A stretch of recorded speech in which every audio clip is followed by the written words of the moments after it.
Hi guys, welcome back to our channel Karthik tech mode. ఇది Poco F6 phone. So ఇది ఇండియాలోనే first Snapdragon 8 Gen 3S processor తో launch అయిన phone అని చెప్పొచ్చు.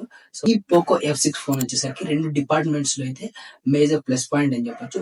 సో ఫస్ట్ డిపార్ట్మెంట్ వచ్చేసరికి సో దీని ప్రాసెసర్, అండ్ నెక్స్ట్ డిపార్ట్మెంట్ వచ్చేసరికి సో దీని డిస్ప్లే. సో ఈ రెండిట్లో అయితే బెస్ట్ అని చెప్పొచ్చు. సో మనం వీటి గురించి అయితే ఇప్పుడు మాట్లాడదాం. సో దీని ఓవరాల్ బాడీ చూసుకున్నట్లయితే రైట్ సైడ్ వచ్చేసరికి power button and volume up and down buttons అయితే ఉన్నాయి.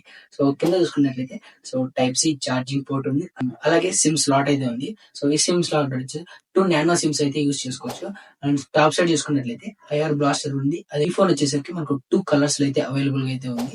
ఫస్ట్ కలర్ వచ్చేసరికి ఎవర్ ల్యాండ్ గ్రీన్. సో ఇంకొక మోడల్ వచ్చేసరికి టైటానియం లో. సో ఈ 2 కలర్స్ లో అయితే మనకు అవైలబుల్ అయితే ఉంది ఫోన్.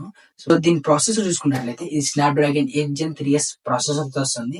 సో ఈ ప్రాసెసర్ సో 8 Gen 3 ప్రాసెసర్ యొక్క ఆర్కిటెక్చర్ సో ఒకటే విధంగా ఉన్నాయి.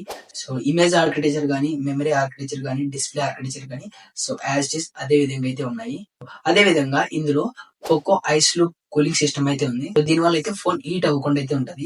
పవర్ఫుల్ ప్రాసెసర్ తో మనం ఎటువంటి గేమ్ అయినా ఈజీగానే ఆడొచ్చు. So without frame drops. Next department వచ్చేసరికి డిస్ప్లే. సో ఇందులో 6.7 ఇంచ్ AMOLED డిస్ప్లే అయితే ఉంది. సో 120Hz రిఫ్రెష్ రేట్ అయితే వస్తుంది. సో ఇందులో లాస్ట్ ఇయర్ కంటే ఇయర్ బ్రైట్నెస్ లెవెల్ అయితే ఎక్కువగా ఉన్నాయి. సో ఇందులో 2400 నిట్స్ బ్రైట్నెస్ అయితే ఉంది. ఇది HDR10+ సపోర్ట్ తో వస్తుంది. అదే విధంగా డాల్బీ విజన్ తో కూడా అయితే వస్తుంది. ఈ డిస్ప్లే వచ్చేసరికి మూవీ లవర్స్ అయితే పండగ అని చెప్పేసి. సో ది డిస్ప్లే పర్ఫార్మెన్స్ అయితే వేరే లెవెల్ అయితే ఉంటది. బ్యాక్ సైడ్ కెమెరా సెటప్ చూసుకున్నట్లయితే 15 మెగాపిక్సెల్ మెయిన్ కెమెరా అయితే వస్తుంది. ఇది up to 10x digital Zoom అయితే చేయొచ్చు. అండ్ 8 మెగాపిక్సెల్ అయితే అల్ట్రా వైడ్ యాంగిల్ కెమెరా అయితే వస్తుంది. And up to 4K 30 FPS వరకు అయితే వీడియో అయితే రికార్డ్ చేయొచ్చు back side. And front side camera setup చూసుకున్నట్లయితే సింగిల్ కెమెరా అయితే వస్తుంది.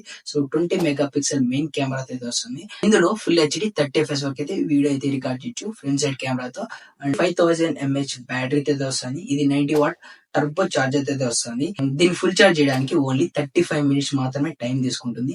సో ఇదైతే 5G సపోర్ట్ అయితే వస్తుంది. ఇందులో అన్ని 5G బ్యాండ్స్ అయితే అవైలబుల్ ఉన్నాయి. ఇది IP64 water and dust resistance కూడా అయితే వస్తుంది. ఓవరాల్ గా ఇందులో ప్లస్ పాయింట్స్ గురించి మాట్లాడినట్లయితే ఇందులో ప్రాసెసర్ అండ్ డిస్ప్లే వచ్చేసరికి దీనికి ప్లస్ పాయింట్స్ అవుతాయి. మైనస్ పాయింట్ గురించి మాట్లాడినట్లయితే ఇందులో కెమెరా పెర్ఫార్మెన్స్ అయితే కొద్దిగా తక్కువ అయితే ఉంటది. అండ్ బ్లోట్వేర్ అయితే ఉంటది. ఆల్రెడీ ఇందులో ప్రీ ఇన్స్టాల్ యాప్స్ అయితే చాలా అయితే ఉంటాయి. ఇవైతే ప్లస్ అండ్ మైనస్ పాయింట్స్ ఇందులో ఉన్నవి. దీని బేస్ వేరియంట్ వచ్చేసరికి 8GB 256GB తో అయితే స్టార్ట్ అవుతుంది. ఇది ఫ్లిప్కార్ట్ లో అయితే సేల్ కి వస్తుంది May 29. సో దీనిలోకి అయితే కింద డిస్క్రిప్షన్ లో ఇస్తా, ఒకసారి వెళ్ళి అయితే చెక్ చేయండి. సో వీడియో నచ్చితే లైక్ చేసి మన ఛానల్ అయితే సబ్స్క్రైబ్ చేయండి.